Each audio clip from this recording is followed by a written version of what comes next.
Assalamualaikum. Ito po ay dito tayo sa grocery market at tayo po ay mamimili para pangayuda natin sa kababayan natin na karoon siya ng sakit po sa Saudi. Po siya pagtrabaho ng maayos, kaya po ay napanood natin sa live niya kailangan siya ng tulong. So ito na nga ang lingkod na si PDM TV ay ngayon po ay namili siya ng pang-ayuda sa ating kababayan. So ito po ay namili tayo ng gatas para siguro din sa pamilya niya, sa anak niya. At mayroon din tayong dry noodles, cup noodles para din po kumbaga pang-alalay lang. So ito, bumili din tayo ng kape. Ito alam naman natin na yung kababayan natin ay maraming bawal sa kanya kasi medyo malala na yung sakit niya at maraming ginawal ang doktor sa kanya. So ito, kumbaga sa pamilya niya, may mga anak siya dito. Yun lang yung ayos natin dito na makatulong doon sa kababayan natin. So mayroon din tayong sardinas na ano ba itong tawag nito? Yung Saudi tuna. Ayan. So ayan po, bumili rin tayo ng cheese para po sa yung crossbreed ay pwede doon. Ayan po, bumili rin tayo ng Oreo para sa mga anak niya at saka yung cake. Ito yung cake na strawberry. So yan po yung gagawin natin ngayon sa kanya. So siguro ay dadaan pa tayo ibang market para makabili ng iba kasi yung iba wala dito. So ito bumili rin tayo ng sugar pero bawal sa itong sugar eh. Ayan.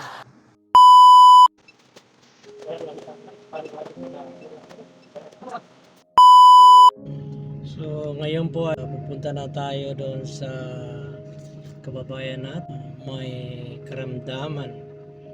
So ito na nga siguro mga nadaan pa ako siguro sa Bata at mamimili pa ako doon ng ibang grocery. So ngayon po ay nandito kami sa Nisto, kasama ko yung community leader ng Riyadh. Ito yung talagang masa talaga na pinuno. Ayan, si Tato Ali. So ito po, bibili tayo ng bigas para doon sa kababayan natin na medyo masamang pakiramdam. Nagkasakit po. Ayan, ayan.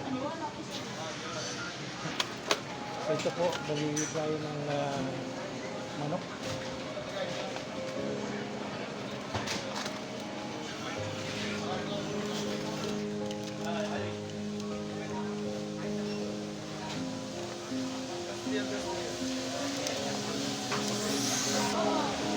Ito sa lolo ay daming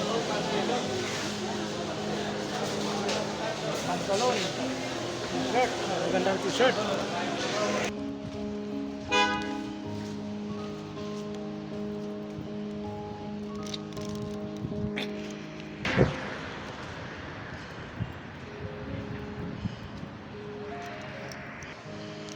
Ngayon po ay dumating na kami. Ito po yung pinamili natin. So tara na. So ito po yung pinamili natin. So medyo marami-raming grocery ito. Sige.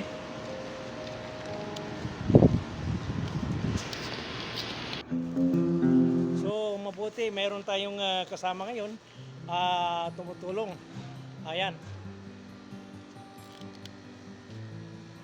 So ngayon po ay nandito na tayo sa ating kababayan na medyo may karamdaman at nakikita naman natin kung ano na yung sitwasyon niya.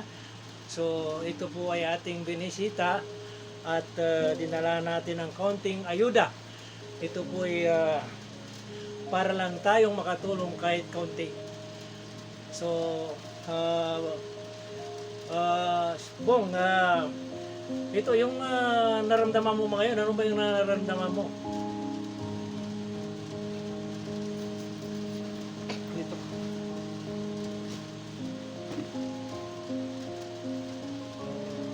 Sa ngayon po, ang nararamdaman ko, kalakad, parang mahina po yung katawan ko. Kahit sa ano, may sugar na po ako. Saka, yun nga po, ang pinaka, ano po ngayon, nasa pa ako, yan ang pinaka masakit. So, Bong, yung sakit mo na yan, ilang taon mo na naramdaman na kumbaga may sugar ka? Ano po, na-discover ng ano, yung sugar ko, mula nung 2014 yata, o 2014. Na ano na may sugar ako. Nakarecover pa ako nun. Na ano, may maintenance ako. Napag-insulin po ako. Binigyan po ako ng ano, ng mga gamot para sa sugar. So, pero nakita namin noon na nakakapaglaro ka pa ng basketball kasi ito mga PDM, mga ka-PDM, ito po si Bong ay isang star player to ng Riyadh sa basketballista to, player ng basketball. So, ang galing to maglaro eh. Kaya nagulat lang kami na itong mga ilang season na hindi na nakita sa court, yung pala ay naglalana yung kanyang sugar. Pero malakas pa rin. Kahit na ganito. Pogi pa rin. So, ngayon po, so, ibig sabihin, 2014, 2023, medyo matagal-tagal na rin, oh. Oh, so, ganyan talaga yung sugar. Kung hindi mo talaga ma-maintain yung mga bawal, eh talaga mag-kuhan siya,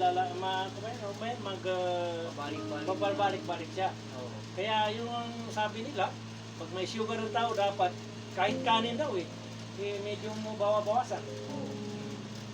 Maraming bawal na sugar. Oh. So, ito nga Bong, kanina tumawag itong ating pinakamamahal na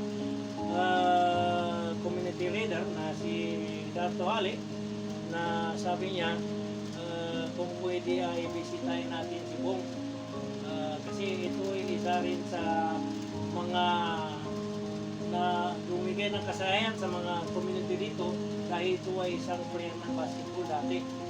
Bata pa yun. Bata pa eh. So, yun nga Bong, sabi ko sa kanina kay itong community leader natin ay walang problema niyan dahil si Bong ko ay di iba sa atin kasi trupa natin yan. Una-una yan ay naging player ko rin dati sa Cotabato Hunter, di ba? So, Bong, ano bang ano yung kahilingan ngayon na mapaabot natin sa ating gobyerno sa Pilipinas? Gusto ko lang po, ano, tumawin sa ano, pamilya ko. Kasi hindi ko lang kaya magtrabaho. Mawaway na ng bata. Kailangan ko sa ano. Tapos, yan, dapat sa Pilipinas na magpagamot. Na ito, maluba na yung ano, bago halos kahit siya, di ko na maabot sa sobrang sakit na mahamali na yung ano, dalawang bago.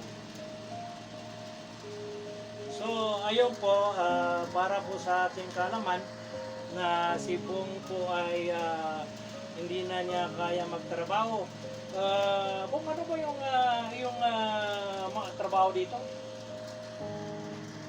Sabi, ano, nag-aatid sundo ng ano, mga trabahado ng mga ano, kahit ano na, tapos namamasada sa bata, para lang may... Taxi driver. Oo, parang gano'n na, private taxi driver. Ayun. So, yun po. So, ngayon, nakailang buwan na hindi ka na nakakalabas na mga sada? Mga 4 na buwan na siguro, wala naman sumakit na talaga yung bako. So, yun po. So, Bong, ito, mananawagan tayo sa ating gobyerno sa Pilipinas sa kinaukulan na kumbaga ay sana po ay pakinggan nila yung kahilingan na ito po si Bong ay gusto nang umuwi ng Pilipinas, kaso dito sa Saudi ay napakahirap umuwi pag pamilya ka, lalo kung may anak ka. Kasi yung mga bata dito ay mayroong sinasabi nilang levy, yung tax. Pag hindi ka nakabayad sa tax ay hindi ka talaga nila bigyan ng exit yung Saudi government. So yun po, actually hindi lang si Bong nag-iisa, ang dami dito na ganito kay Bong na talagang wala nang nagpatupad ng itong levy. So mga ito na yung mabigat sa lahat ng OFW dito sa Saudi. So ayun po, kami po ay nananawagan sa ating gobyerno sa Pilipinas ay sana po ay matulungan ito si Bong sa kanyang kalagayan dahil po ay hindi na niya kaya magtrabaho. So kami po ay kumakatok sa inyong puso, kabutihang puso na sana po ay inyo pong maririnig ang aming pananawagan tungkol kay Bong na sana po ay tulungan natin na makauwi ng Pilipinas kasi ito po ay 3 anak ay mahirap din, mayroon pa siyang 1 taon na anak, tapos may 2 pa na ginagastusan. So ang kanyang misis po ay wala rin sapat na hanap buhay, kaya ito nananawagan po kami na sana po ay tulungan kami na si Bong po ay makauwi ng Pilipinas, lalo na sa ating pinakamahal na senador na si Sir Rapi Tulfo ay ito po, Sir Rapi Tulfo ay nanawagan po kami na sana po ay matulungan natin ito si Bong na makauwi ng Pilipinas. Dahil actually, hindi lang si Bong yung ganito. Ang kaiba lang talaga, si Bong ay may sakit na ngayon. Yung iba naman ay wala naman sakit, pero halos pareha sa mga problema dito na lahat ng may anak na hindi na kaya bayaran yung ikama dahil sa tax ay nagkaroon ng problema. Sana po ay inyong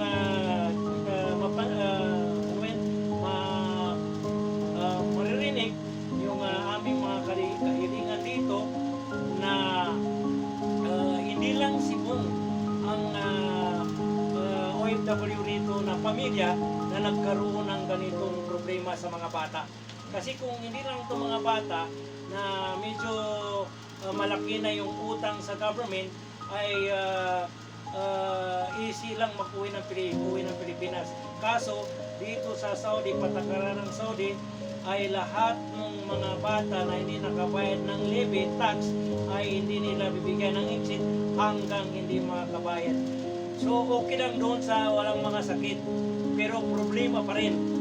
Pero ito nga, si Bong ay talagang pag hindi natin ito tinulungan ay hindi na natin alam kung ano pa yung gagawin niya sa pamilya niya, sa pang-araw-araw. Ako po ay, tama nga ako po ay vlogger, ay hindi naman sapat ang aking kinikita dito sa YouTube na to. At kung tutuusin po, ay maaaring sabihin natin na ako po ay nagsisimula pa lang na YouTuber.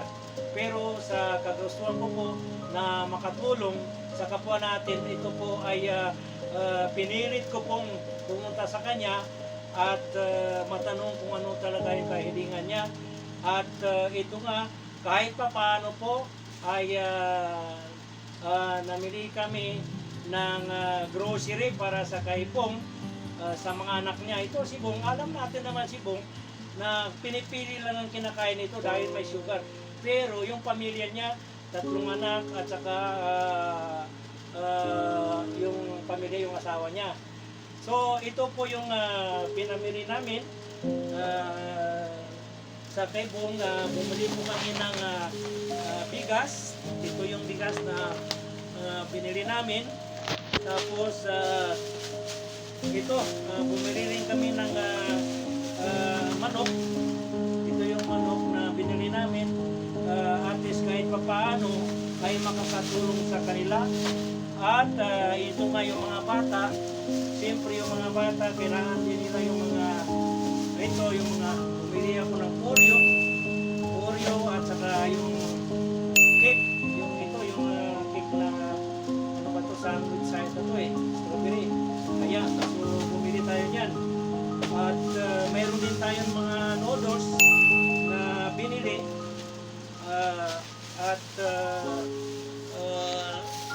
Meron din tayong nabili na gatas. Ewan ko, basta pangkapiran ko. Pangkapi nila. At meron din tayong coffee milk na nabili. Sugar na konti. At ito, meron din tayong tuna. Ito, baka kung sakali, ewan ko, bawal din yata lahat bawal Tapos, ito kahit maliit na coffee, meron din kami para may kasama yung coffee milk. At yun, may nakalimutan ako, pero walang problema. Mamaya-maya po ay bibili yata po bago kami uwi. Dahil yung tea spread po, yung toast spread ay nakalimutan namin. Doon, hindi ko naalala yun, kailangan yun dito. So, meron din tayong mga cup noodles na binili. So, ito nga, kung ikaw na lang bahala dito, ito naman kung ay understood naman kami na ito ay hindi mo makakain talaga. Para sa pamilya mo. Pero sa mga susunod na babalik kami, kasi napanood ko sa YouTube sa kay Dr. Ong na yung yung okra ay maganda sa iyong katawan.